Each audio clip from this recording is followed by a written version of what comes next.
Job, spoken of in many sermons about how he still believed in the very same God who took everything from him, but how many of you knew he was considered a prophet in various religions. Holding the patronage of people in despair, suffering from depression and leprosy, they called him a pious man, which means to be dutiful, devoted to God, and observing of religious principles. But which religion? And so Job is likened to Faust by many scholars, and in German folklore, he apparently made a wager with the devil to gain more spiritual knowledge, you would say. He was classed as a doctor or a necromancer or a magi. Both Job and Faust are tested by the Lord, namely Yahweh. But what did either have to do with each other, different time periods? Well, religious wars. Your fidelity, your loyalty was based on your ability to follow the religion of whoever was in control. Well, will you look at this?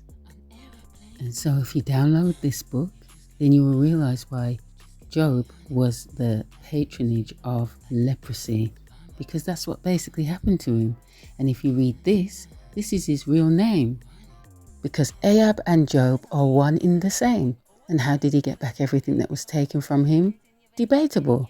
But his son Saladin, the Western name for the ruler, Salah al-Din ibn Ayyub, was the great Muslim general who confronted the Crusaders, which were the Christians, in the Near East. Born to a Kurdish family active in Syria, Saladin re-established a Sunni regime in Egypt in 1171 and other religious sects. The thing is, he managed to take back the 9-decade rule from the Crusaders without the bloodbath that they created, with magnanimity, and still managed to keep the Christian and the Jewish community happy, everyone living together peacefully. To a point, of course, people. And he managed to push the Franks back into retreat.